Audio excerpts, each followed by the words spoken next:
Então, na aula passada, nós paramos exatamente na contribuição de melhoria.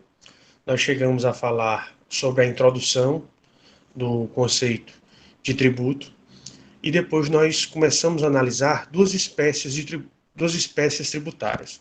Quais foram elas? Nós estudamos as taxas e a contribuição de melhoria. Pois bem, hoje nós vamos continuar com a nossa análise das dessas contribuições das espécies tributárias e vamos entrar exatamente naquela espécie que é mais comum, que as pessoas falam mais, que são exatamente os tributos. Inicialmente, queria esclarecer que quem, primeiramente, idealizou esse PowerPoint foi exatamente o professor Alain, então nossos agradecimentos a ele, mas eu já, quando ele me cedeu gentilmente, porque ele estava saindo da disciplina, então ele me cedeu os PowerPoints, agradeço também ele ter cedido, e eu fiz as alterações que eu achei necessárias, porque cada um tem a sua linha pedagógica, né? E aí a gente vai começar exatamente a falar, a tratar um pouquinho sobre os impostos. Então, o que é preciso que a gente saiba a respeito dos impostos?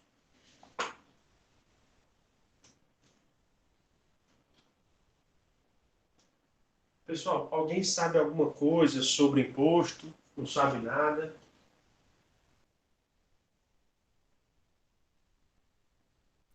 Só que a Bom, gente. professor, Né, professor? eles. Bom, Pode falar. vou começar a falar assim, mais ou menos o que eu acho, né? Penso que o imposto aí, ele entra como um meio de recurso para o Estado, né? E de, entre outras palavras, de receita, para que o Estado possa ter aí recurso disponível a utilizar. No caso, o imposto, penso eu, ser diferente da taxa e do tributo. E aí já faz me lembrar da grande carga tributária existente no Brasil, né? Acho que inicialmente o que eu tenho a falar seria isso, professor. Obrigada. Agradeço, Amy. Quem mais queria falar? É que a gente paga imposto em tudo, né, professor? Praticamente. Exatamente, Flávio. Então tem imposto até dizer chega, né? Mas o que eu queria também falar aqui, e é um ponto importante que eu acho que precisa ficar bem nítido, é quando a pessoa vai reclamar da carga tributária, ela chega e diz: Ah, eu sou cidadão, eu pago meus impostos. O que eu queria, e por isso que tentei gerar essa discussão, é que tem muita gente que se confunde o termo imposto com o termo tributo. Tem muita gente que confunde. Agora, por que que existe essa confusão? Vocês sabem?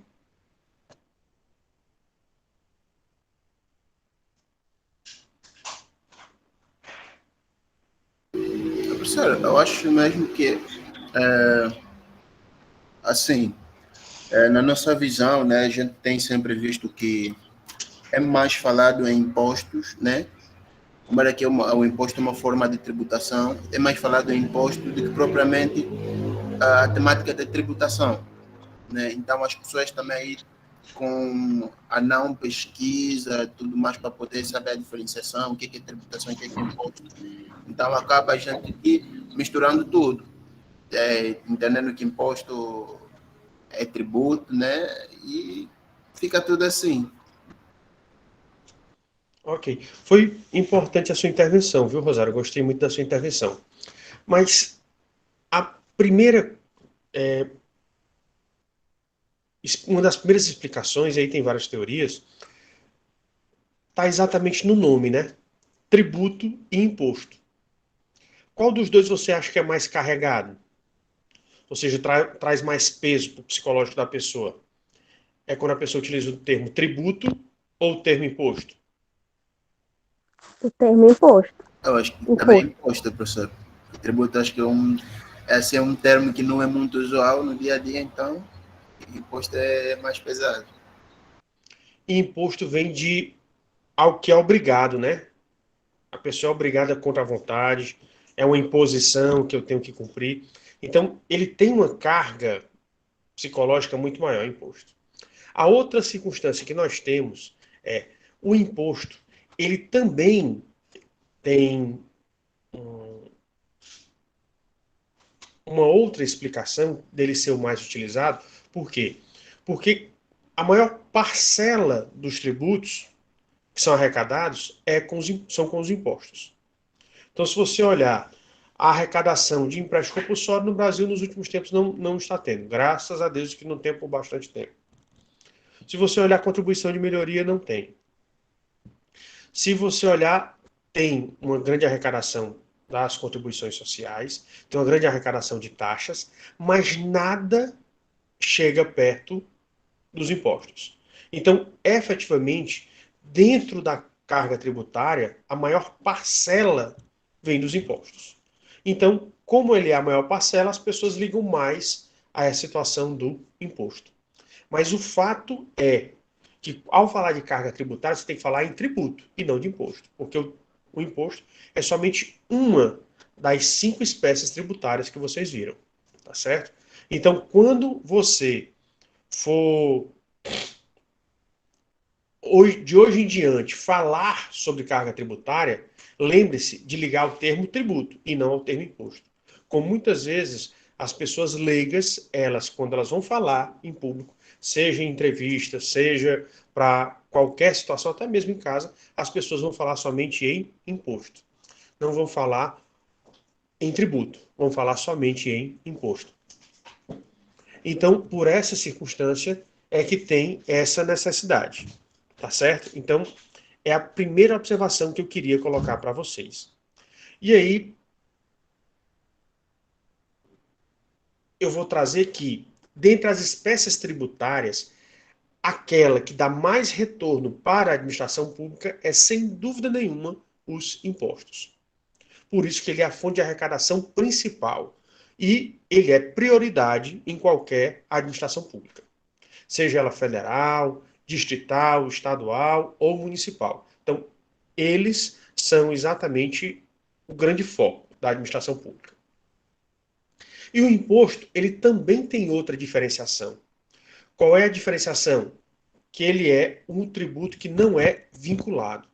E o que é que significa ele ser um tributo não vinculado? Vocês já viram isso?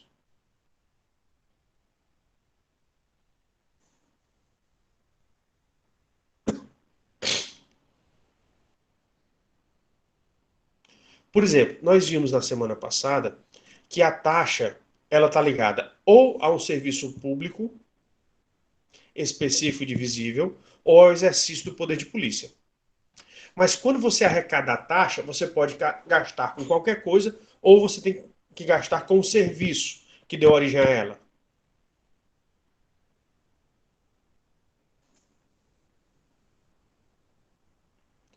Então, a taxa ela só pode ser gasta com aquilo que deu origem a ela. Ela não pode ser gasta com outra coisa.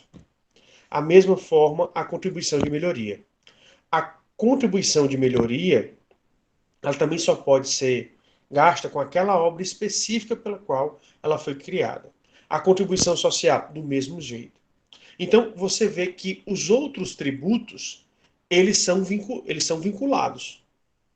Já o imposto é tão importante porque, além dele ser a principal fonte de arrecadação, ele também é um tributo não vinculado. Ou seja, você, uma vez que ele entra, ele pode ser gasto com qualquer coisa. E até eu colocaria para vocês, quando você vê reportagens falando mal do asfalto, as pessoas ligam logo ao IPVA, né? Vocês sabem o que é o IPVA?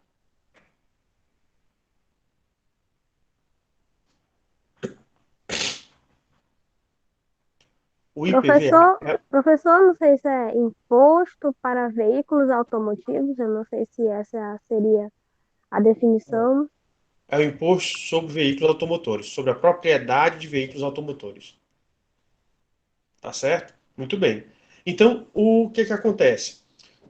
A pessoa diz, ó, eu pago IPVA e as ruas não estão sendo bem conservadas. Mas você tem que entender que o IPVA é que espécie tributária? É um imposto. É imposto.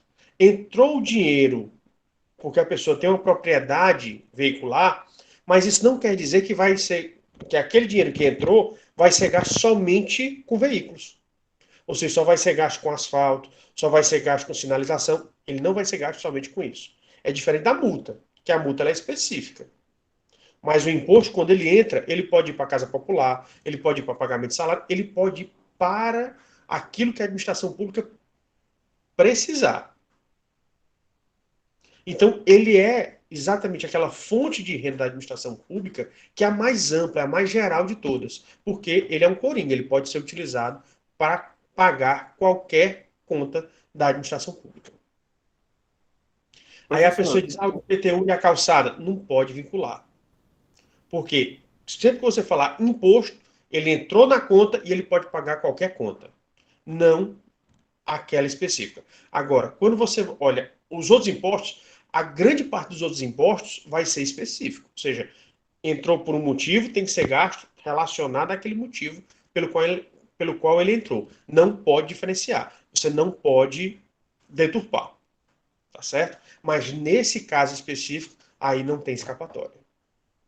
Pois não, Rosário, pode falar.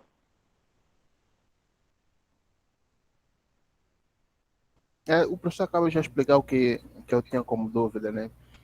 Se não seria uma mais-valia, por exemplo, a gente, em determinados impostos, aplicar exatamente para, né, tipo, aplicar ou determinados tributos, né, o valor recolhido, aplicar para devido fim, né, que foi recolhido, né? O professor aí acaba de explicar para alguns já especificamente, logo que entra, a saída tipo, o destino é dado exatamente para aquele fim, né? Então, ficou claro, professor.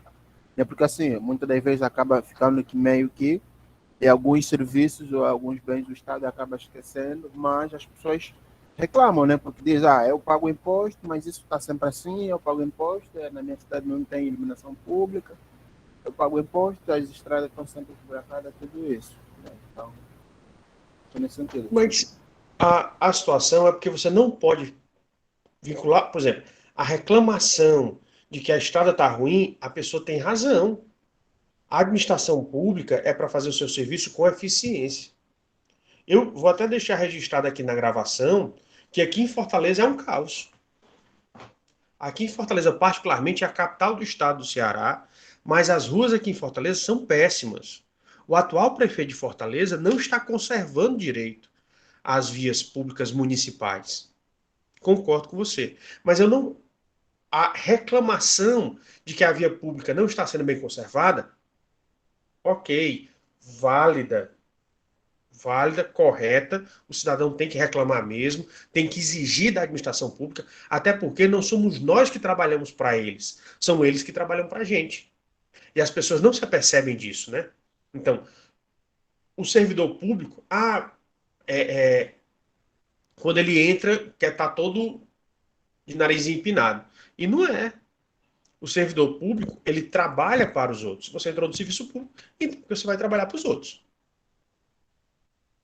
Claro que você não pode ser desrespeitado, você não pode sofrer ataques, nem ser desrespeitado a sua dignidade, mas você tem que entender que você veio para servir e não para ser servido. E as pessoas podem reclamar. Então, a reclamação é válida. O que não está correto é quando a pessoa atribui a conservação das estradas ao IPVA, porque aí não tem nada a ver. Aí ela errou a referência que ela colocou. Entendido, Rosário? Perfeitamente, professor. Perfeitamente. Obrigado. Então, como cidadão, é válido e o cidadão tem que exigir mesmo. E eu estimulo que o cidadão ele comece a exigir mais das autoridades públicas. Depois, agora, das redes sociais, ficou melhor você fazer essas reclamações e circular. E bom seria que nós dessemos apoio uns aos outros. Então, quando eu fizesse uma reclamação, outros viessem e reclamassem junto. Por quê? Porque isso daí a autoridade pública ela vai temer. Por quê? Porque está mostrando uma ineficiência do trabalho. Quando essa autoridade pública ela for candidata à reeleição ou quiser se candidatar para outro cargo, que isso é normal entre os nossos governantes, eu não concordo, mas é normal entre os nossos governantes, ele pode ser chamado a atenção e dizer, olha, como é que você vai estar querendo se candidatar se esse cargo aqui que você ocupou, você não ocupou direito? Então, você está preparado para desempenhar outras funções ou continuar a desempenhar essa função? Então, são essas as situações que a gente precisa entender, tá certo? Então, se não ficou claro naquele momento, eu deixo claro, bastante claro agora. Não estou dizendo que você não vá reclamar. Você tem que reclamar. É seu direito, exerça seu direito. Agora, você não pode vincular o IPVA. Por quê? Porque o IPVA, quando ele entra, IPVA, IPTU, qualquer imposto, quando ele entra, naquele determinado órgão de arrecadação, ele pode ser gasto com qualquer coisa. Não somente com aquela situação que ele está vinculado. Certo? Era isso que eu queria deixar bem claro, tá bom? Ótimo. Patrício, a sua intervenção foi exatamente isso. O que é a não vinculação de um tributo, né? Então, daí uma grande particularidade. Você vê que a carga tributária dos impostos ela é maior e você vê também que ela não é vinculada. Então, o imposto para um administrador público ele é um grande coringa, né? Porque o valor que ele arrecada com o imposto, ele pode gastar com qualquer coisa, tá certo? E como nós vimos que dentro do direito tributário vigora aquele princípio chamado o princípio da estrita legalidade, a lei, no caso o Código Tributário Nacional, ele tem um conceito para o imposto. Está no artigo 16 do Código Tributário Nacional. Então, o artigo 16 ele diz: imposto é o tributo cuja obrigação tem por fato gerador uma situação independente de qualquer atividade estatal específica. Então, veja que ele é independente. Ou seja, ele não está vinculado a uma atividade, mas ele está vinculado ao contribuinte. A gente vai ver que os impostos eles estão ligados ao contribuinte por várias situações, tá certo? Então, mas a gente tem que entender que no imposto, o fato gerador, ou seja, aquilo que gera o imposto, não está ligado à atuação do Estado.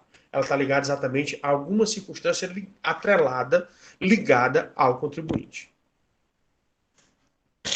E aí, que circunstâncias são essas relacionadas ao contribuinte que vai gerar os impostos? Pode ser o patrimônio dele, os rendimentos ou a atividade que ele exerce. Então, patrimônio, rendimentos ou a atividade que é realizada. Então, rendimentos, patrimônio ou atividade. Para que você entenda, né? Aqueles impostos que estão ligados ao patrimônio. Um dos primeiros impostos que estão ligados ao patrimônio é o IPTU, Imposto sobre Propriedade Territorial Urbana. Então, via de regra, quem é que é responsável pelo pagamento do IPTU? É quem é dona do imóvel no dia 1º de janeiro de cada ano. Então, já tá chegando aí o Réveillon. Então, quem tiver registrado um imóvel no seu nome ou está cadastrado perante a prefeitura, no dia 1º de janeiro de 2022, vai ter que pagar o quê? IPTU. Muito bem, IPTU 2022. O IPTU tem alguma coisa a ver com a atividade do Estado? Não. Ele está ligado exatamente ao contribuinte, ao fato dele ter um imóvel. O certo seria ele ter uma propriedade. Mas aí o que acontece? Como hoje em dia tem muitas pessoas no Brasil que não se tocam ou não vão atrás de regularizar perante os cartórios, então por isso que não é só mais quem tem a propriedade, mas também quem tem aquela posse, porque o poder público ele vai lá e fiscaliza. Se tiver um determinado local que é zona urbana e ninguém estiver pagando, ele vai lá fiscalizar para saber quem é o possuidor, quem é o proprietário, exatamente para que ele não abra mão desse determinado valor. Então, por isso que ele está ligado à propriedade ou à posse. Então, a legislação ela foi evoluindo exatamente para essa circunstância. Pois não, Emily, pode falar. Há alguma diferença, assim, por questão da alíquota? Questão de ser IPTU relacionado à área urbana e à área rural? Não, aí não é relacionado à alíquota, aí realmente é relacionado ao imposto. Por isso que a gente colocou o IPTU do lado do ITR. O que é o ITR? O ITR é o Imposto sobre Propriedade Territorial Rural.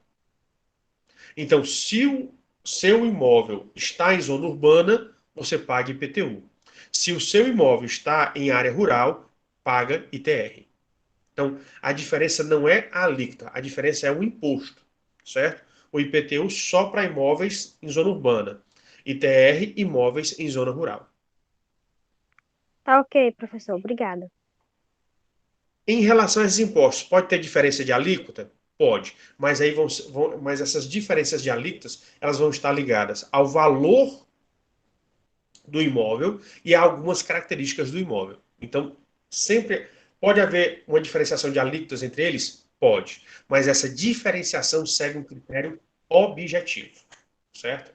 Essa circunstância, ela sempre segue um critério objetivo e esse critério objetivo tem que estar na legislação. Compreendido até aqui? Sim, professor. Outros impostos que recaem sobre a propriedade. Então, quando uma pessoa vende um imóvel para outra, paga-se um outro imposto, que aí não é porque a pessoa tem a propriedade, é pela transmissão da propriedade, está saindo de uma pessoa para outra.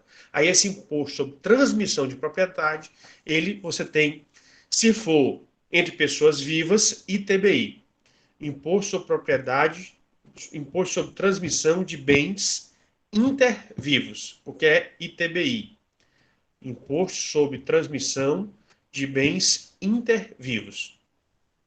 E TCMD é Imposto sobre Transmissão causa mortes. Então, transmissão de bens causa mortes, por causa de falecimento. Ou seja, são aqueles bens que você recebe por herança. Aí, em vez de pagar o ITBI, que é entre pessoas vivas, o ITCM é para pessoas por conta do falecimento. Ou no caso de doações. E o que é uma doação? É quando você dá um bem e não exige nada em troca. Você simplesmente dá. Certo? Não tem uma contraprestação. Então, causa-mortes e doações, eles são tratados no mesmo imposto, que é o ITCMD. CM é causa-mortes, que vem de herança, e D de doação. Outros bens que também vão recair sobre, o patrimônio da pessoa, IPVA, Imposto sobre Propriedade de Veículos Automotores. Aí você tem o IGF, Imposto sobre Grandes Fortunas, que até hoje não saiu do papel, né? Tem mais ou menos uns 5, 6 projetos tramitando no Congresso Nacional, mas até hoje não foi para frente. E o outro é o IOF, Imposto sobre Operações Financeiras. Quando você vai quando você vai fazer um financiamento, quando você vai pedir crédito no banco ou instituições financeiras, Infect e tudo mais, cobra exatamente o IOF, Imposto sobre Operações Financeiras. Mas você está fazendo uma operação financeira com o seu dinheiro, então também ele recai sobre o patrimônio. Então percebam que a característica que vai gerar o imposto é exatamente o patrimônio da pessoa e não a atividade que o Estado realiza. A segunda circunstância são os rendimentos. Então, pessoa que ganha bem, ele vai ter que fazer o quê? Pagar imposto de renda.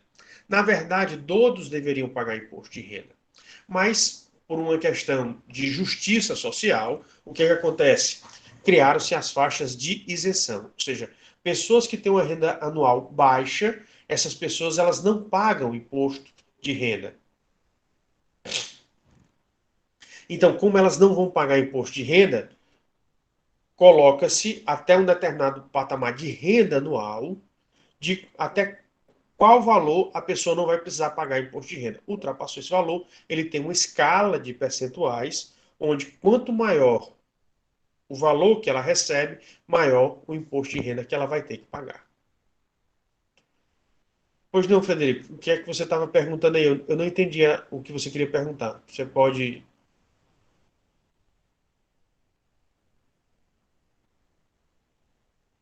É, em relação a essa faixa de isenção, o que é que acontece? É feito, tem uma lei que trata sobre essa isenção do imposto de renda, e aí ela precisa ser reajustada, para você dizer exatamente a faixa, desculpe, para você dizer exatamente até que faixa de rendimento anual a pessoa tem a isenção do imposto de renda. É só você procurar na internet, você pode ir até o site da Receita Federal do Brasil, e lá no site da Receita Federal do Brasil você já tem essas instruções.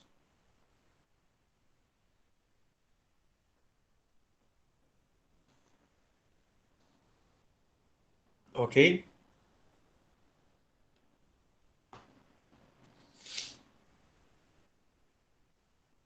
Não é pagar bem, é pagar sobre o bem. Ou seja, ele paga pelo bem que ele possui.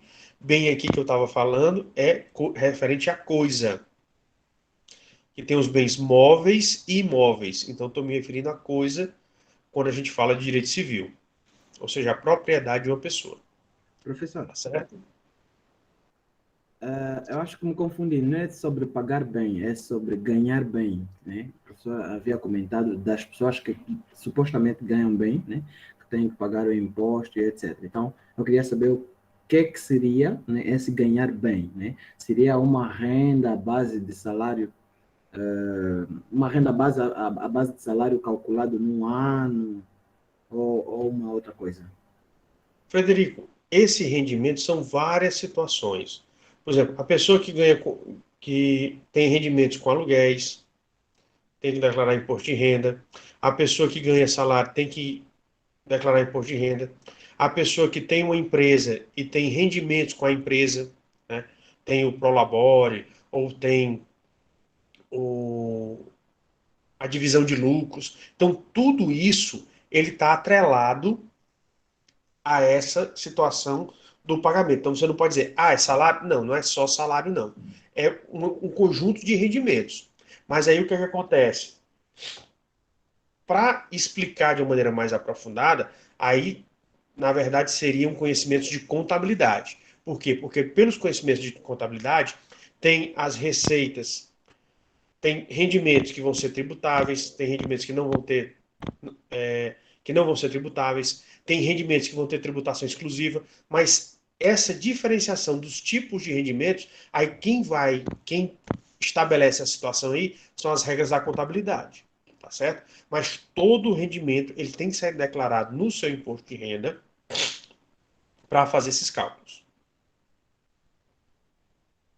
Então, ganhar bem, se eu utilizei essa expressão anteriormente, é exatamente as pessoas que ganham bastante dinheiro, muito dinheiro, e aí elas têm que fazer os seus impostos de renda e pagar o imposto necessário, o imposto para aquela determinada situação, que ele está recebendo dinheiro, tá certo? Mas aí são regras da contabilidade, que aí depois você pode ver direitinho, tanto tem o próprio Conselho Federal de Contabilidade, ele tem no site explicações a respeito, e também da Receita Federal. Além do patrimônio e do rendimento, nós temos também a atividade econômica que é exercida. Por quê? O ICMS, Imposto sobre Circulação de Mercadorias e alguns tipos de serviços, né? Então, é basicamente comércio. É basicamente comércio. E esses outros serviços aí que estão inclusos. Então você vê que é basicamente uma atividade comercial. Você tem um prestador de serviço. Então o prestador de serviço, ele não vai pagar o ICMS, mas ele vai pagar o ISS, o Imposto sobre Serviços.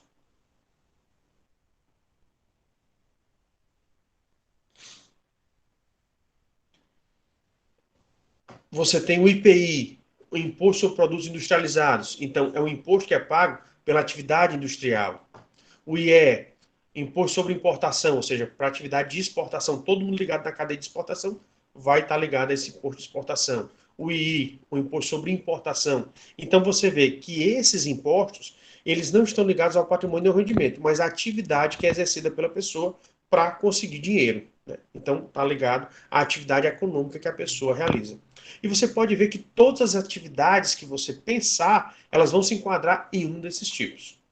Ou seja, dentro de alguma dessas searas.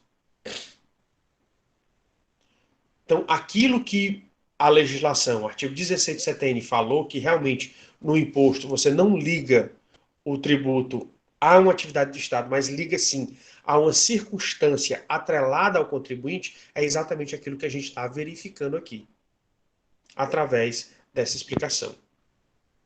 Alguma dúvida, pessoal, a esse respeito?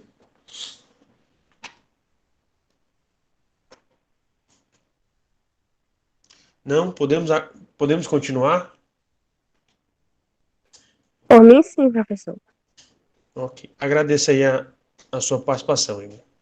Então, vamos agora à classificação dos impostos, né? Ou seja, como é que esses impostos, eles são classificados. E essa classificação aqui dos impostos também pode valer para os tributos. Então, você tem a primeira classificação é se esse imposto ele vai recair sobre bens ou sobre a pessoa, né? A primeira classificação é se ele vai recair sobre algum bem da pessoa ou vai recair sobre a própria pessoa. E aí você pode perguntar, professor, mas o imposto real? O imposto real são todos os impostos que recaem sobre bens. E quais são esses impostos? IPTU, é Patrimônio Territorial Urbano. ITR, Patrimônio Territorial Rural. IPVA, Imposto sobre Propriedade de Veículos Automotores. Então, todos eles, o imposto ele é gerado por causa de um bem, de uma coisa que a pessoa possui. Já o imposto pessoal, você tem o imposto de renda.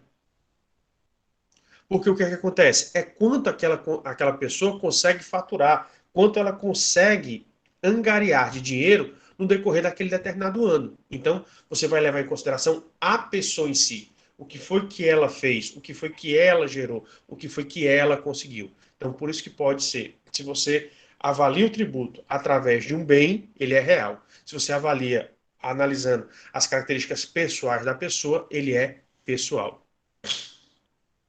Outra classificação é quando você vai fazer a exigência do tributo, se você vai exigir exatamente da pessoa responsável por aquela atividade ou por um dos intermediários. E aí o tributo ele pode ser considerado um tributo direto ou indireto. Um exemplo de tributo direto: IPTU. Aliás, um tributo até que pode ser direto ou indireto. O IPTU. O IPTU é para ser pago por quem? Pelo dono da propriedade, no caso, em território de área urbana. Muito bem, Emily. Pelo dono, né? Mas digamos que o dono, ele aluga a casa. Quem é que vai pagar esse IPTU? Eu ainda acho que deve ser o proprietário da casa, mas há quem diga que deve ser a pessoa que alugou a casa. Professor, eu acho que depende da negociação também, né? Porque há alguns donos que deixam o tal imposto sobre quem arrecada a casa. Sim, professora. Também aqui, por exemplo, eu já moro aqui em Fortaleza há alguns tempos, né? E isso é bem notório. Por exemplo, quando você vai pesquisar alguma casa nos condomínios aqui ao redor, eles às vezes transferem, né? Às vezes alguns que anexam o valor da renda já incluso com imposto, mas há outros que colocam ó, renda talvez vai ser 700 e o valor do imposto, né, que além do imposto, às vezes eles colocam a taxa de condomínio. Em alguns casos, a taxa de condomínio já é o IPTU, né, que você paga e aí pronto. Ok. Foi importante vocês terem falado, porque eu ia falar a mesma coisa, só que deixa eu explicar. Para a prefeitura, se aquele imóvel está registrado em cartório, para ela o responsável é o dono. Não muda. Agora, o que é que acontece? Na lei do inquilinato, a lei que regulamenta os contratos de aluguéis, ela permite que no momento da negociação do contrato de aluguel, o proprietário, entre proprietário e inquilino, ele exige o valor do IPTU anualmente do inquilino. Então, isso daí é uma faculdade que é dada na negociação. Então, por isso que, geralmente, os proprietários, eles incluem na negociação. Tá certo? Como existe essa brecha, a maioria deles utiliza. Todos vão utilizar? Não. Mas, a grande maioria ela vai utilizar. Tá certo? Então você vê, quando o tributo, realmente quem paga é o dono, aí você diz que esse tributo é um tributo direto. Por quê? Porque o próprio dono é que está pagando. Mas, quando o imóvel tiver um inquilino e o inquilino pagar... Quando o inquilino ele pagar ao proprietário e, por sua vez, o proprietário ele repassa, aliás, ele paga ao fisco, o que é que está acontecendo? Quem está pagando não é o proprietário, que é o responsável perante o fisco, é o inquilino. Então, nessa situação, nós dizemos que o inquilino, ele é o responsável indireto, ou ele é o contribuinte indireto. Por quê? Porque perante o fisco municipal, ele não é responsável. Mas, de fato, quem acabou pagando foi ele. Então, quando você fala em contribuinte indireto, você vai ter dois tipos de... Ou nos tributos indiretos, você vai ter dois tipos de contribuinte. O chamado contribuinte de direito, aquela pessoa que é responsável por lei por pagar o tributo, e o contribuinte de fato, é a pessoa que efetivamente paga o tributo. Por exemplo, ICMS. O ICMS era para ser pago pelo comerciante. Mas o que é que os comerciantes espertalhões fazem? Eles anexam, né, para os clientes que são os compradores, né, pagarem diretamente nos produtos. Eles ficam como se fossem meros coletores, né? Eles coletam do governo depois para eles pagarem. Exatamente. Ele é embutido. Então, de fato, quem paga o ICMS é o consumidor final. Mas, de direito, quem recolhe o ICMS, quem é responsável pelo ICMS, é exatamente o comerciante. Então, por isso que, infelizmente, tem esses dois tipos de tributos. O tributo direto, onde a pessoa que é ligada, ou seja, o próprio proprietário, a própria pessoa ou o responsável pela própria atividade, é ele que paga. E o indireto é quando, na verdade, o responsável legal paga, mas alguém já pagou para ele. Alguém já, na verdade, ele fica como se fosse, ele pode ser o principal encarregado, mas ele fica como repassador. Por quê? Porque outra pessoa vai sofrer o impacto do pagamento do tributo. Então, por isso, quando a gente fala no contribuinte indireto, você vai ouvir essas expressões, que você vai ter esses dois tipos de contribuintes. O contribuinte de direito e o contribuinte de fato. Entendido? Sim, professor. Pronto. A outra distinção que nós temos é para fazer a determinação do valor a ser pago do tributo. Existem tributos que são fixos. O que é um tributo fixo? Um tributo fixo é que ele é estabelecido ou um percentual ou um valor e todas as pessoas que vão utilizar aquele determinado tributo têm que pagar o mesmo valor ou o mesmo percentual. Tá certo? Então, esse tributo é um tributo fixo. Ele não varia com nada. Exemplo, você vai pedir uma certidão, a pessoa pode cobrar uma taxa. Então, a taxa é comum para todo mundo. Se eu pedir 100 certidões, eu vou pagar 100 vezes o valor. Se eu pedir uma certidão, eu vou pagar uma vez o valor. Então, é um valor fixo. Certo? Geralmente acontece com taxa, essa situação dos fixos. Mas pode ocorrer em vários outros casos. Proporcional. Proporcional é que se estabelece um percentual. É exatamente aquilo que você acontece com o IPVA, é um percentual em cima do valor do veículo. O IPTU é um percentual em cima do valor do imóvel, ou seja, não é um valor fixo em dinheiro, é um percentual que vai incidir sobre uma determinada base de cálculo. E aí determinou a base de cálculo, você aplica o percentual. Então, ele é proporcional. O progressivo é quando esse percentual ele varia. Então, quanto maior o valor, maior o percentual. Quanto menor o valor, menor o percentual. Então, esse progressivo é porque, com o decorrer do tempo, ele aumenta. E o regressivo é quando a base de cálculo aumenta e o percentual diminui. Então, você pode ter esses dois casos.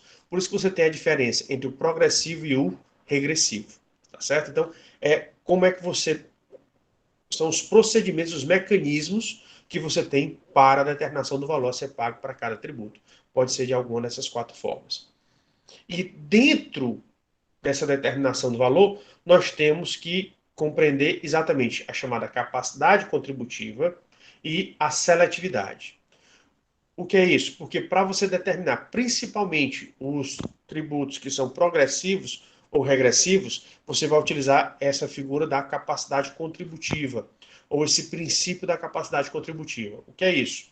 Quem ganha menos, paga menos, então o percentual tem que ser menor. Quem ganha mais, paga mais. Então o percentual pode ser maior. Por quê? Por conta da capacidade contributiva. Quem ganha menos pode contribuir mais. Ou quem ganha menos pode contribuir menos. Quem ganha mais pode contribuir mais. E a seletividade é que você vai ver o produto, onde você vai selecionar o produto.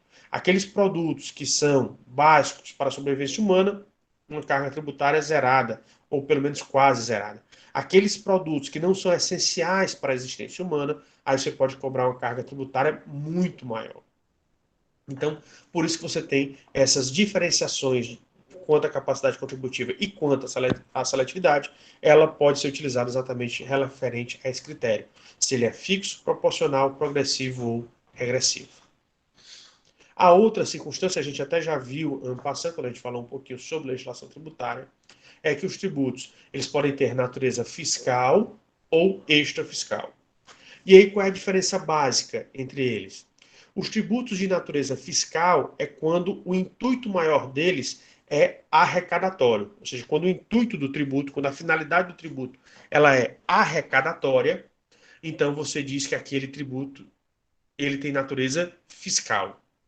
Porque a finalidade dele é a arrecadação, é conseguir arrecadar mais para o poder público.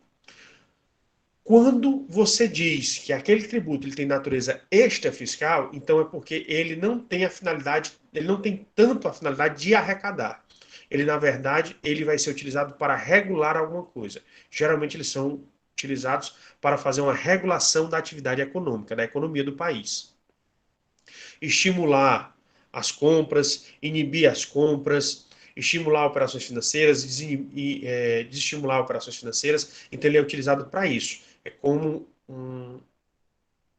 obstáculos que ele pode colocar para determinados serviços, ou aumentando o obstáculo, ou diminuindo, facilitando ou dificultando, exatamente para ele conseguir, pelo menos, conter a economia. Ele conseguir equilibrar a economia daquele determinado país. Então aí você tem os tributos extras fiscais, que a gente até já falou sobre eles nas aulas passadas.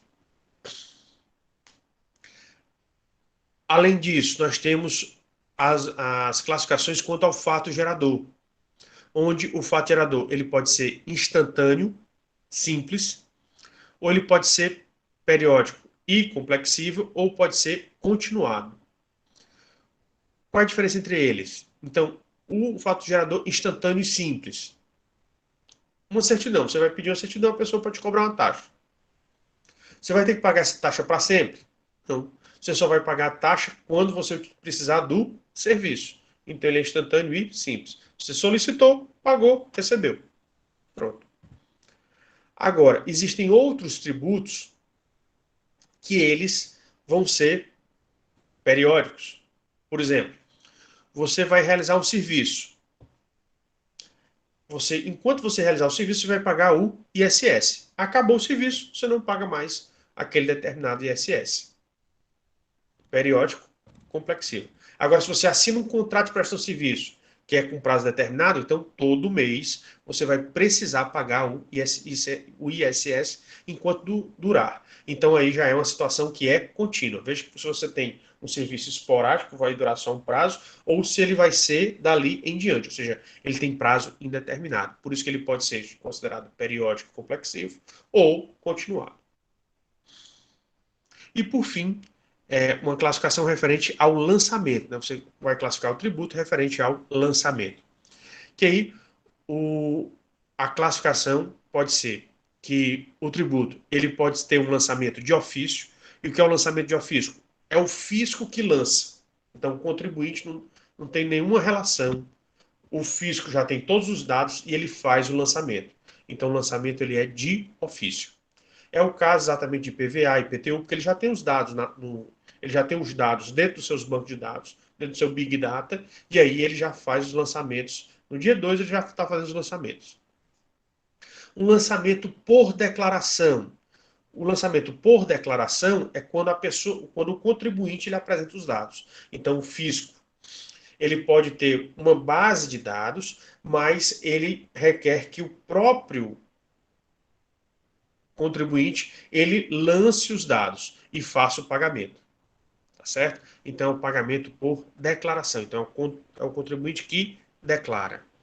E o lançamento por homologação também depende do contribuinte.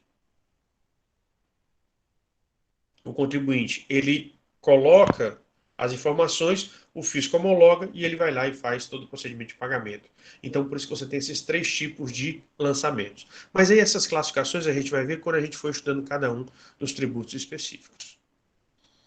Entendido, pessoal? Sim, professor. Então, dentro da nossa análise, a gente vai fazer uma primeira análise de acordo, desculpe, com a organização que foi adotada pela Constituição Federal de 88, tá certo?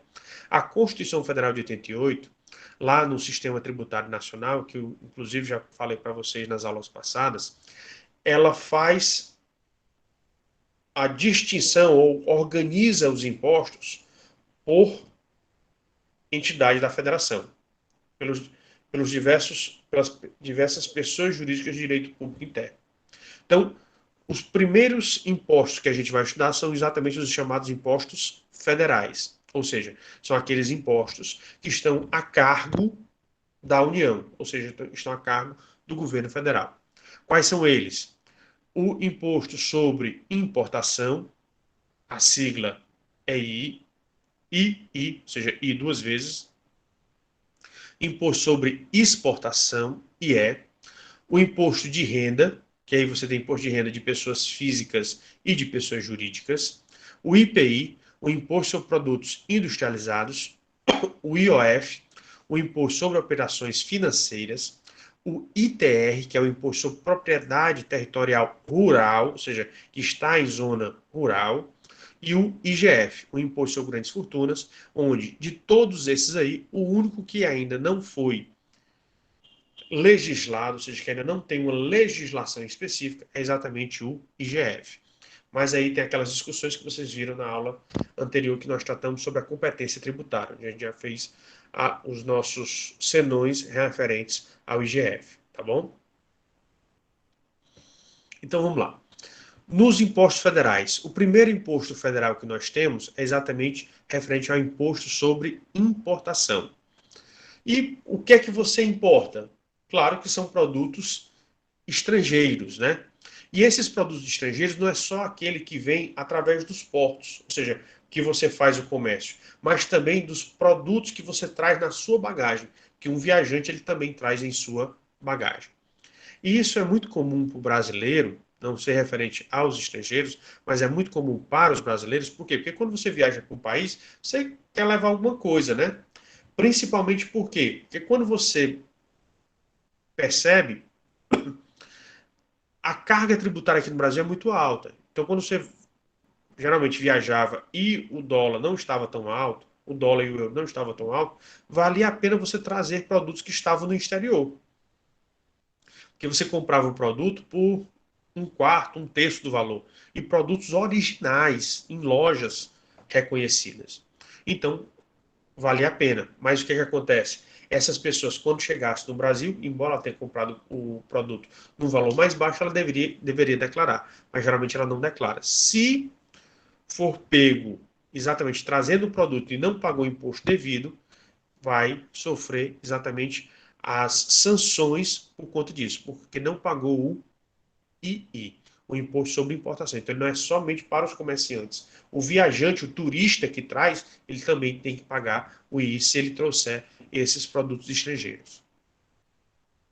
Então, o fato gerador do II é exatamente a entrada de produtos estrangeiros no território nacional, mesmo sendo através de bagagens. Então, entrou produto estrangeiro no território nacional, tem que pagar o imposto de importação, sobre importação. Existe também uma faixa de isenção, salvo engano, porque quando essa questão da pandemia a gente não viaja mais para o exterior, né? Pelo menos eu não viajo há bastante tempo para o exterior, por conta exatamente da pandemia, e você tinha a questão dos US$ 500, né? Que você podia trazer como faz. Se ultrapassasse aqueles US$ 500, você tinha que fazer o pagamento do imposto sobre importações. Então, o contribuinte desse imposto vai ser, em regra, o importador, aquela pessoa que já participa do comércio internacional, ou o viajante, né? O turista, ou o viajante a título de turismo, a título educacional, profissional. Então, ele veio com produto estrangeiro, ele tem que pagar o imposto sobre esses produtos estrangeiros. E como é que a gente entende esse imposto sobre importação, de acordo com a legislação? Ele é um imposto real, porque ele recai sobre os bens, sobre os produtos estrangeiros que a pessoa adquire. Ele é direto, porque ou é o próprio importador ou é o próprio viajante que tem que pagar o imposto, ele não vai passar para outra pessoa. Ele é proporcional ao valor do bem. Ele é instantâneo, né? Porque a pessoa não vai ficar pagando para sempre, ele vai pagar naquele determinado momento que ele está ingressando naquele determinado produto.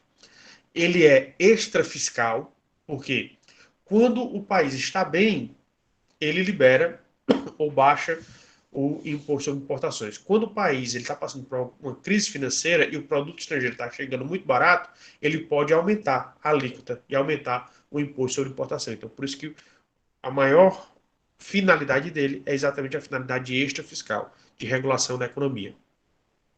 E ele é lançado por homologação. A pessoa tem que dizer e o Estado fazer a verificação. Se o Estado não verificar, ele pode aceitar aquilo que foi lançado, mas a rigor ele pode fazer a verificação. Então, por isso que ele é lançado por homologação. Assim como nós temos o imposto sobre importação, nós também temos o imposto sobre exportação. Mas, claro, para um país é mais interessante ele importar produtos ou ele exportar?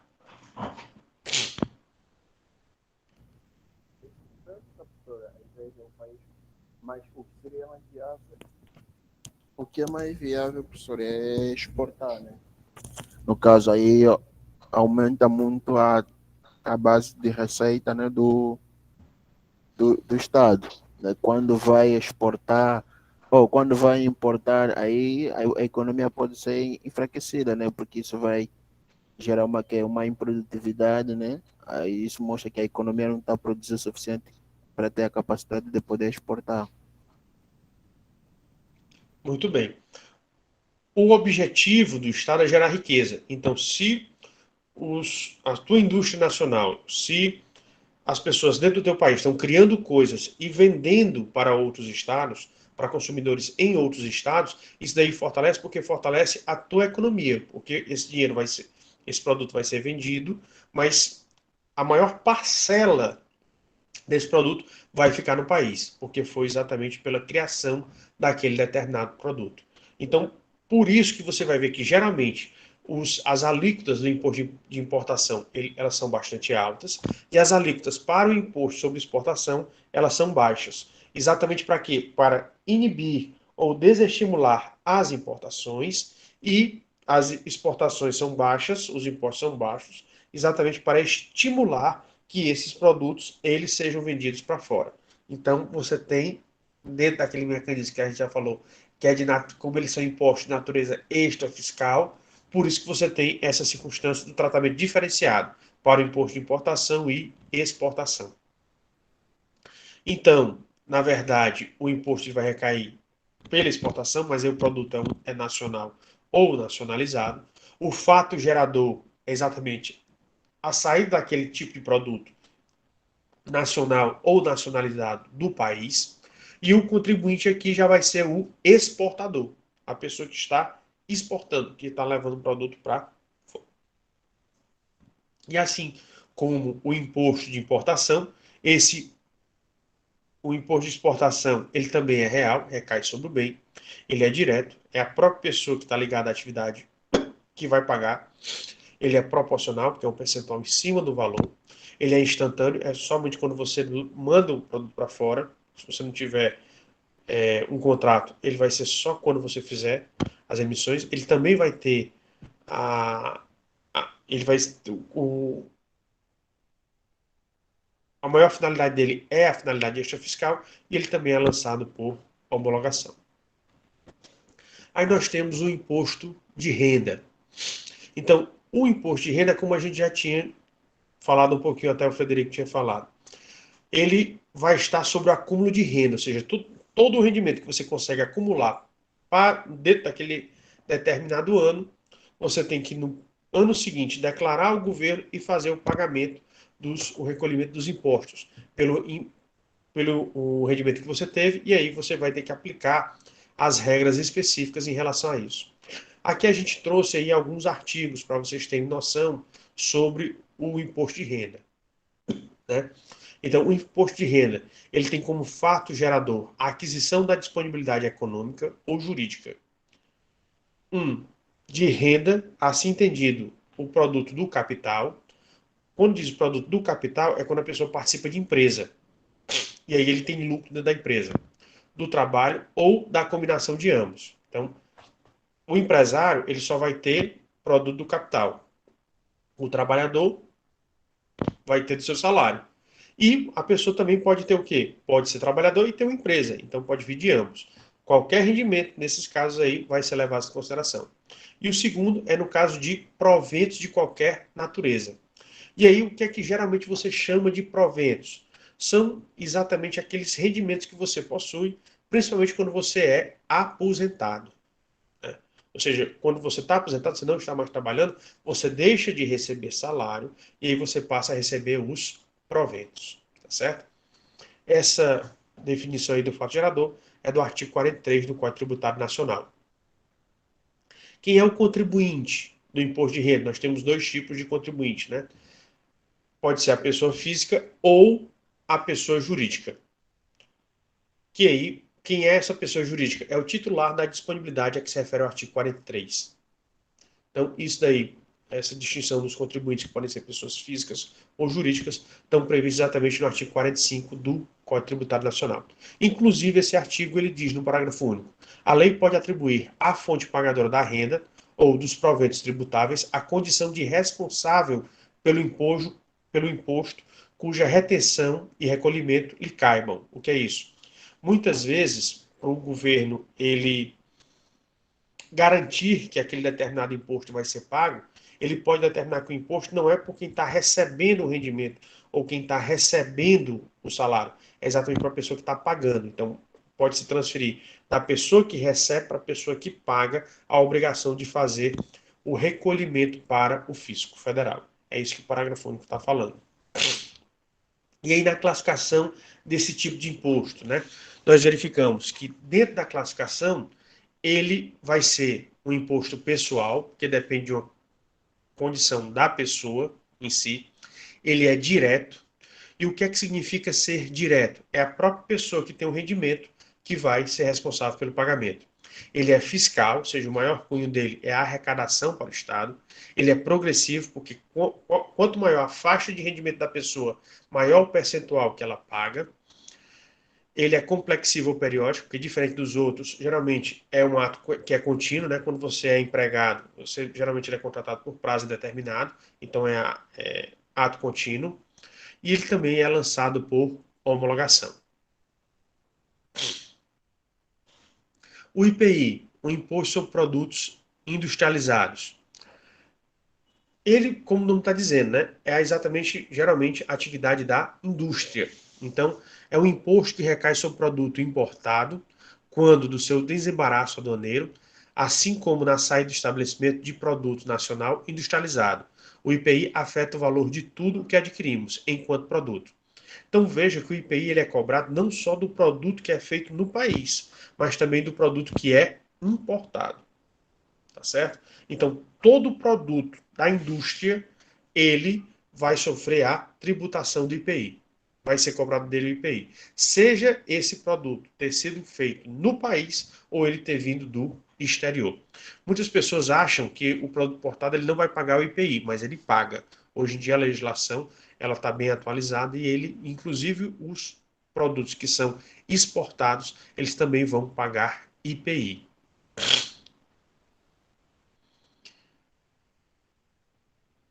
Esse imposto, ele também pode ser cobrado da arrematação de produto apreendido ou abandonado quando ela é levada a leilão. Então você percebe que não tem como você fugir do IPI, né? Ou seja quando o produto ele é produzido no país, seja quando aquele determinado produto ele é importado, ou seja, quando ele é apreendido ou abandonado e vai ser leiloado, ele também paga o IPI. Quem é o seu contribuinte? Ele vai ser, via de regra, o industrial, mas também vai ser o importador, quando esse produto ele é de fora, né? Ele é estrangeiro. Como também o comerciante, ou no caso de leilão, o arrematador. Então, você percebe aqui que o IPI, o que acontece? O industrial, ele também não vai ficar com a conta.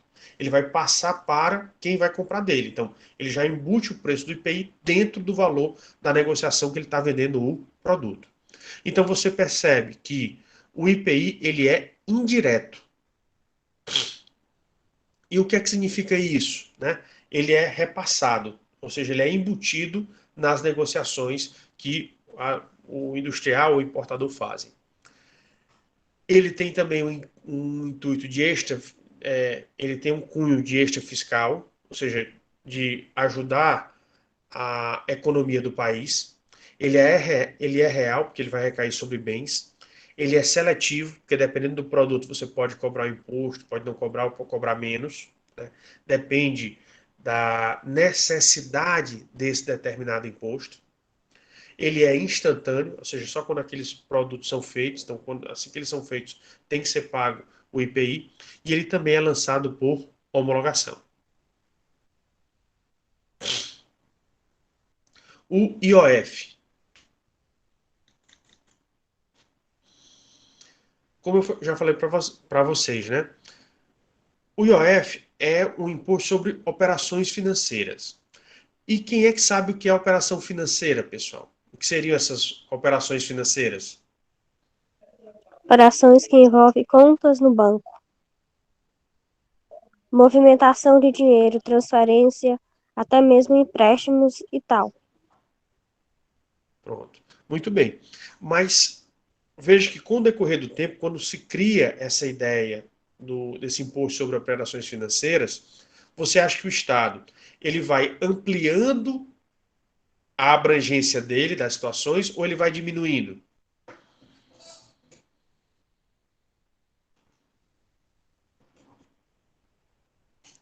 A finalidade do Estado é arrecadar, né? Então o Estado, cada vez mais, ele vai ampliando. Então, por isso que a gente tem que entender, primeiro, imposto sobre operações financeiras. Então, a gente tem que entender a amplitude dele, ou seja, em que caso ele vai recair. Operações de crédito. Operações de crédito são os empréstimos e financiamentos, né? Todo tipo de empréstimo e financiamento que é feito tanto por uma factoring, como é feito por uma instituição financeira, como é feito por um banco. Sempre que você fizer uma transação, você vai pagar IOF. Você sabia que no seu cartão de crédito você já paga IOF? Porque a utilização de cartão de crédito é a operação financeira. É considerada operação financeira. Então, não é só os empréstimos e financiamentos. Aí você vai, câmbio. O que é o câmbio? Por exemplo, a pessoa que faz importação. Geralmente a pessoa que faz importação, ele não tem o dólar. Ele tem o real e ele vai até uma instituição financeira que seja especializada em câmbio, entrega o real, a instituição financeira converte para câmbio e manda pagar no país da pessoa que o importador comprou, ao fabricante ou à pessoa que vendeu a ele, o valor em reais. Perdão, ele dá o valor em reais, mas lá é pago o valor em dólar. Então, câmbio são sempre essas negociações. Agora, câmbio é só para comércio? Não. Você pode utilizar o câmbio para várias outras. Turista. Turista também. Quando ele vai viajar para o exterior, geralmente quando ele vai fazer as compras, elas são feitas em dólar. Tudo que ele comprar no exterior não vai ser lançado no cartão dele como real, vai ser lançado como dólar. Embora depois seja convertido em real, mas vai ser lançado como dólar. Então, também são operações financeiras. O câmbio é uma operação financeira, mas que é especializada. Seguro. Seguro também são operações financeiras, né? Aí você tem um seguro de carro, de casa, todos os tipos de seguro, todos eles têm a cobrança do IOF, porque ele também foi considerado como sendo uma operação financeira.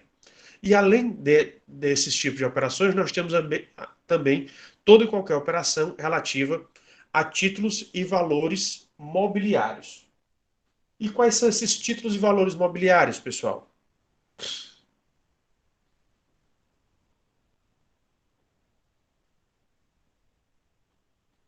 Ações, debêntures, enfim, todos aqueles papéis que são negociados em bolsa de valores. Então, quando ele fala de títulos e valores imobiliários, são todos aqueles papéis que são negociados em bolsas de valores. Então, qualquer negociação na bolsa de valor está sempre pagando o IOF. Como vocês veem, o governo é besta? É não, né? O governo nunca é besta. O governo nunca dispensa, né? Ele sempre está vendo um jeito, uma forma de arrecadar mais dinheiro ou de colocar mais situações para que a gente consiga pagar algum valor para ele. Então, o governo nunca sai perdendo, pessoal. Bote isso na cabeça de vocês. O governo nunca perde. Ou ele empata ou ele ganha, mas na maioria dos casos ele sempre ganha. Quem são os contribuintes do IOF? São as pessoas que estão envolvidas em cada uma dessas operações. Então, não é somente somente uma das partes, são ambas as partes. Então, tanto a pessoa que faz financiamento quanto a pessoa que recebe financiamento são responsáveis, são considerados contribuintes. A pessoa que está comprando e a pessoa que está vendendo a moeda estrangeira, a seguradora e o segurado, então todos são responsáveis. Sendo que aí você vai ter algumas particularidades, né? E aí a gente vai entrar exatamente nessa situação. No IOF, o que acontece? Você está ali com um papel moeda ou com um papel que é referente à moeda. Então ele está se referindo à moeda. Então ele é real. Porque a moeda é um tipo de bem móvel. Ele é direto, porque é exatamente a pessoa que está envolvida na relação que vai fazer o pagamento. Ele também é extrafiscal, porque ele serve para regular a economia do país. Ele é proporcional, que é sempre um percentual do valor que é negociado. Ele é instantâneo, ou seja, sempre que ocorre alguma transação, tem que pagar o imposto. E ele também é lançado por homologação.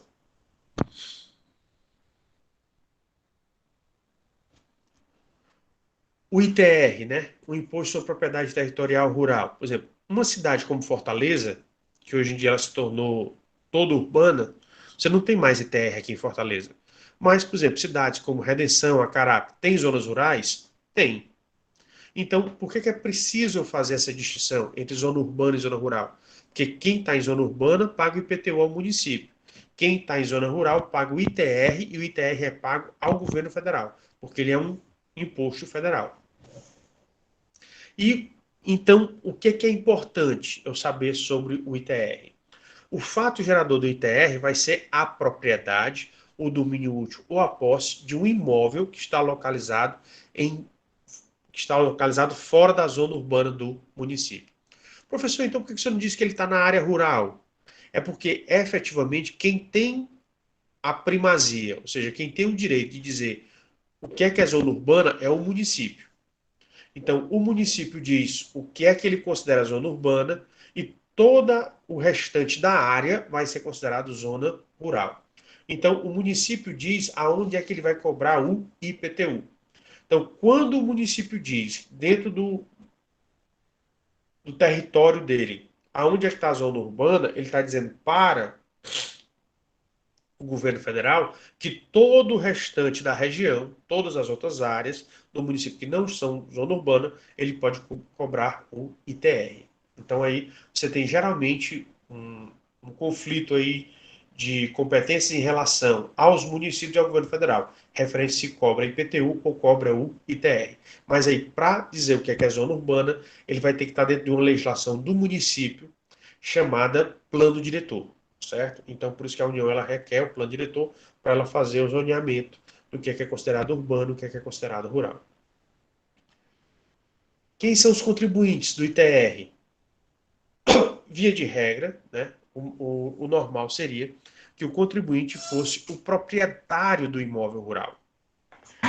Então, o contribuinte deveria ser o proprietário do imóvel rural, mas você viu que pode ser quem tem a propriedade, o domínio útil ou a posse. Então, pode ser também o titular do domínio útil ou ainda o possuidor de um determinado terreno rural a qualquer título.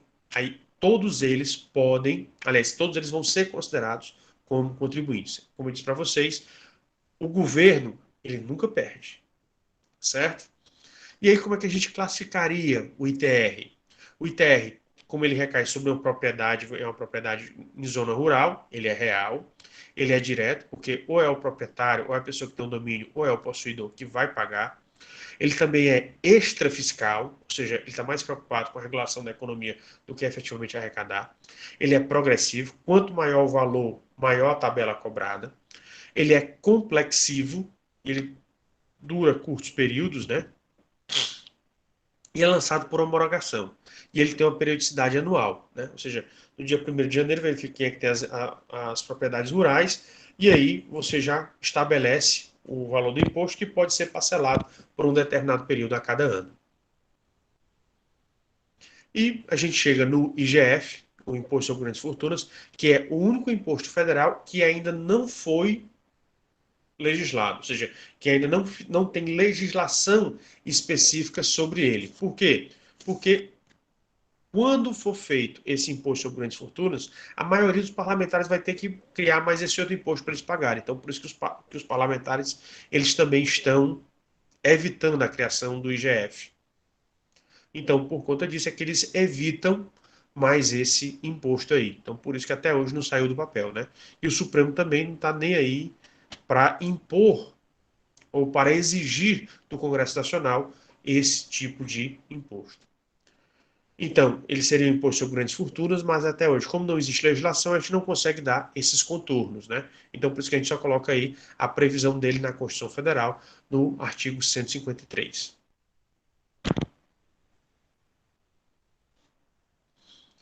Entendido os impostos federais, alguém queria fazer alguma pergunta, tirar alguma dúvida?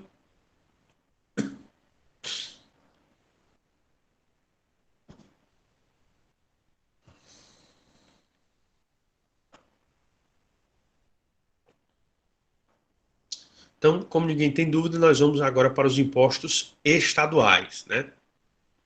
Então, quais são os impostos estaduais que foram também fixados dentro da Constituição Federal de 88? O ICMS, o IPVA, o ITCMD.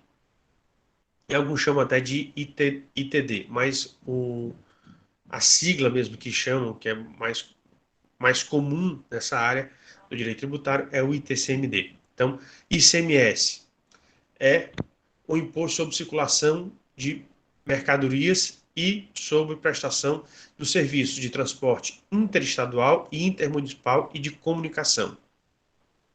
Então veja que é principalmente sobre a circulação de mercadorias, mas também vai recair sobre alguns tipos de serviços. Quais são os serviços? De transporte interestadual, intermunicipal ou de comunicação. Então, qual é o fato gerador? Né? O fato gerador vai ser exatamente essa circulação de mercadorias ou esse serviço de transporte interestadual, entre estados. Quando você vai transportar alguma coisa do Ceará para o Piauí ou do Ceará para São Paulo, ou seja, quando você atravessa o estado, você sai do Ceará e vai para outro estado, interestadual. Intermunicipal, você vai sair de um município. Você não fica só circulando somente dentro do município. Você chega a sair do município e levar para outro, seja distante ou próximo, mas dentro do mesmo estado. Aí é considerado um serviço de transporte intermunicipal, mas aí tem que estar dentro do mesmo estado. Se é um município do estado para outro município em outro estado, é interestadual, porque você ultrapassou as fronteiras do estado. E de comunicação são sobre as atividades de telecomunicações, né? Que aí vai ser telefonia, internet e tudo mais. Tá certo? Quem é o contribuinte desse tipo de imposto? Qualquer pessoa, pode ser física ou jurídica, que realize com habitualidade ou em volume qualquer uma dessas atividades, seja da circulação de mercadorias, seja um comerciante, seja dos serviços de transporte interestadual, intermunicipal ou de comunicações ou telecomunicações, tá certo? Esse imposto, o ICMS, ele é real, porque ele vai recair sobre os bens, né? Ele é indireto, por quê? Porque ele é embutido, ou seja, a pessoa jurídica ou a pessoa física que realiza a atividade, ele nunca paga o imposto, né? Ele sempre embute no valor que ele vai colocar na negociação. O objetivo dele é fiscal, ou seja, é arrecadar, é a maior fonte de renda dos estados, são os valores que eles arrecadam com o ICMS. Ele é seletivo, ou seja, ele tem um tratamento diferenciado dependendo da importância daquele determinado produto. Ele é instantâneo, instantâneo porque cada vez que ocorre a circulação, ou seja, que ocorre a venda da mercadoria, ou cada vez que ocorre um serviço de transporte, nesses termos, ou que é utilizada a comunicação, ele vai ter que ser pago. E também é lançado por homologação.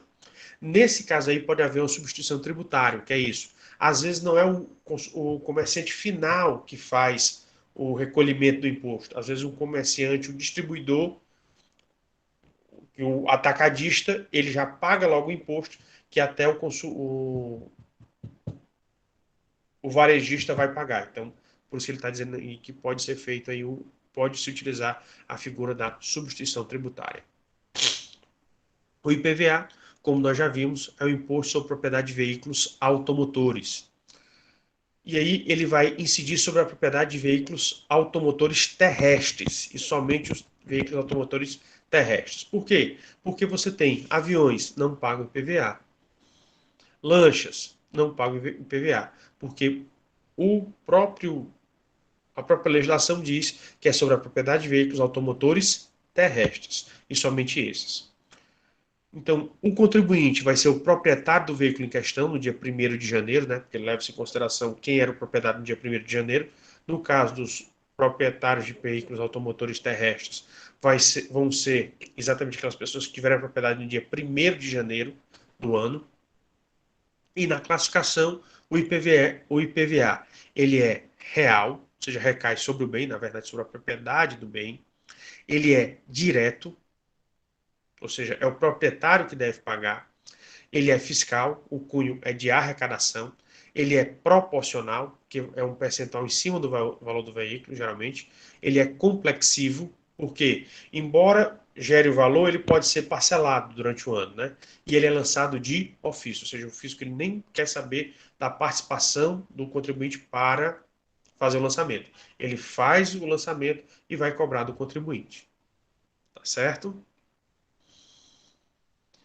E a última espécie tributária que nós temos aliás, o último tipo de imposto, espécie de imposto para os estados é o ITCMD.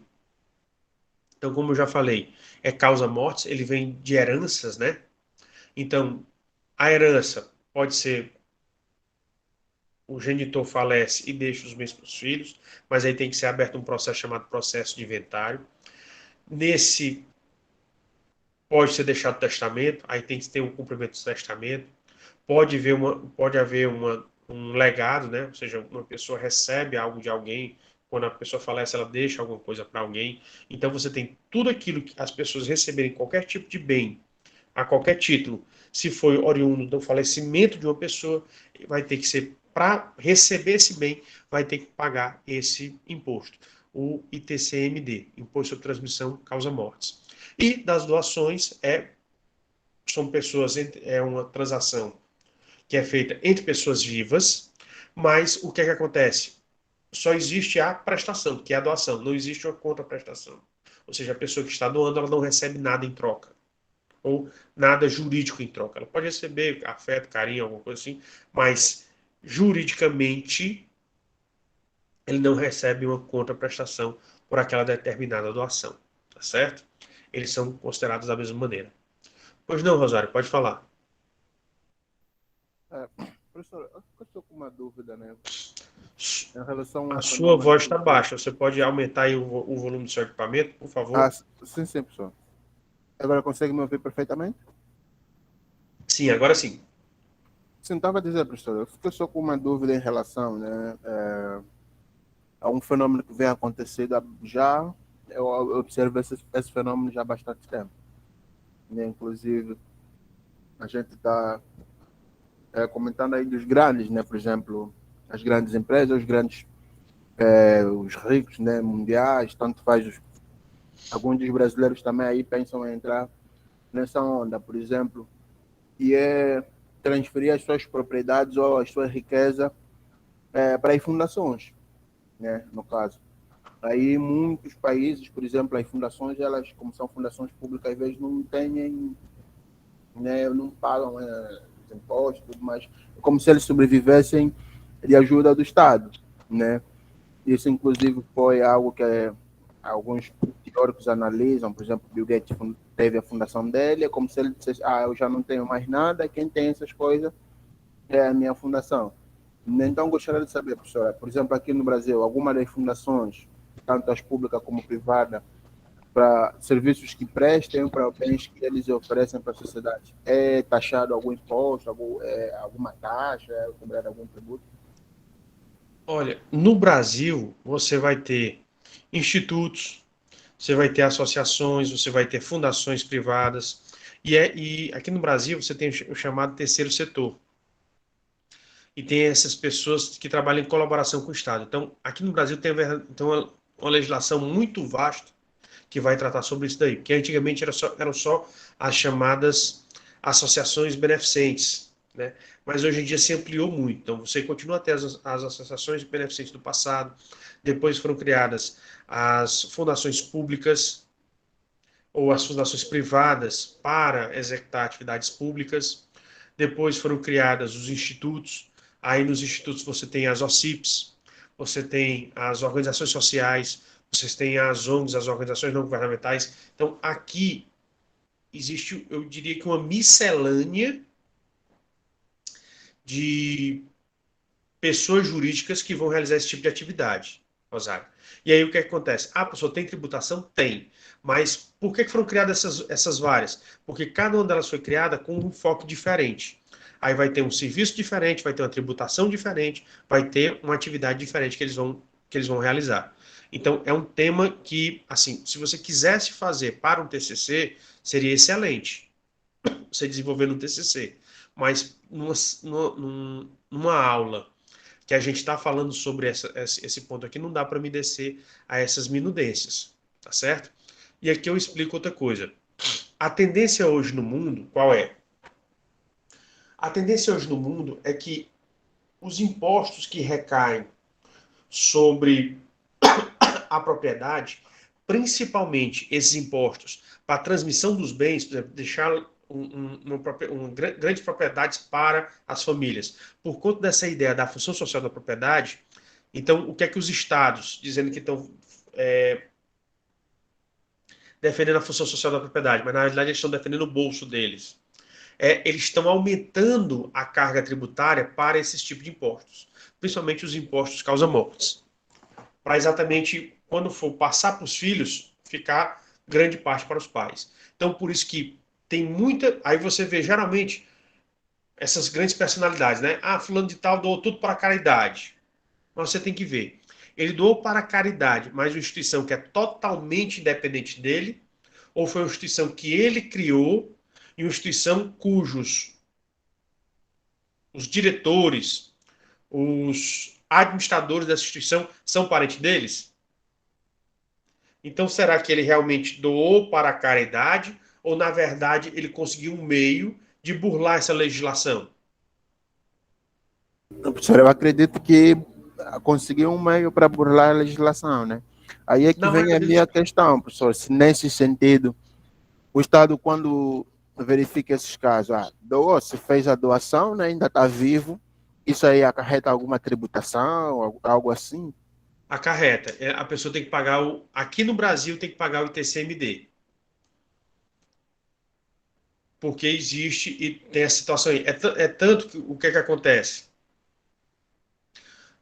Nessa situação, quando você tem, por exemplo, a doação, tem muita gente que ao invés da doação diz que faz empréstimo. Por exemplo, o pai vai, digamos que ele está dando um determinado bem para o filho, mas o filho está sem condição de pagar. Então ele diz que está emprestando. sem receber nada em troca, é um comodato. Né? Ou então até mesmo dinheiro. Por exemplo, tem pai que empresta dinheiro para filho, porque o filho está passando dificuldade, o pai vai lá e empresta. Às vezes ele pode dar o dinheiro ou não. Então o pai pode dar ou pode efetivamente emprestar. Mas o que acontece? Se ele dá o dinheiro, por exemplo, ele dá para o filho no ano 30 mil reais, ele tem que pagar o imposto. Ele tem que pagar o ITCMD. Então o que é que ele diz? Não, eu paguei, eu fiz na verdade um empréstimo. Aí aquele empréstimo vai 2, 3 anos sem ser pago, depois ele faz o perdão da dívida. Mas para o fisco, ele diz, não, eu não dei não, eu emprestei. Agora, como ele não teve condição de me pagar, eu abri mão. É uma burla que foi criada exatamente para isso.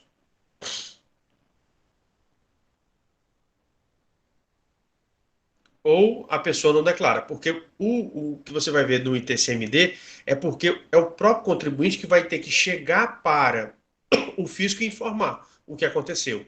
E muitas vezes o contribuinte não informa. Por exemplo, quando é situação entre pais e filhos, entre família, não informa. Essas doações em dinheiro, por exemplo, não se informa. Tá certo? Mas, por exemplo, quando ele vai doar um imóvel, é informado. Por quê? Porque tem que passar pelo cartório. Quando a pessoa recebe a herança, passa pelo cartório. Aí o cartório, ele informa ao fisco e o fisco vai lá e cobra. Certo? Ah, é porque o cartório é ruim? Não, é porque pela legislação, o que acontece? O Estado também não é besta, mudou a legislação dos cartórios e hoje em dia ele obriga os cartórios a fazer esses lançamentos. Então, sempre que precisa passar por cartório, precisa passar por alguma instituição, essa instituição ela fica com a obrigação de informar o Estado. Perfeito, obrigado pelo esclarecimento. De nada. Ok.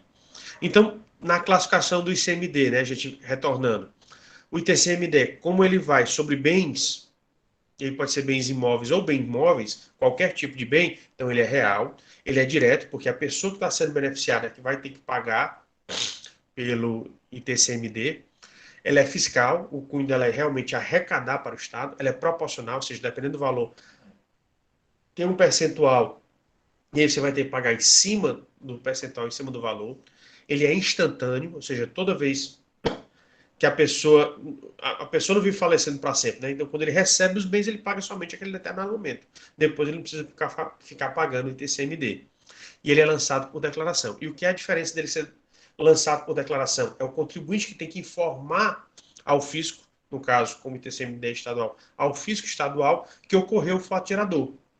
E aí, o fisco, uma vez informado, ele calcula o montante e notifica o contribuinte para pagar o imposto. Tá certo? É isso que significa ser o lançamento por declaração. Entendido, pessoal? Sim, Alguma dúvida até professor. aqui? Não, por enquanto não.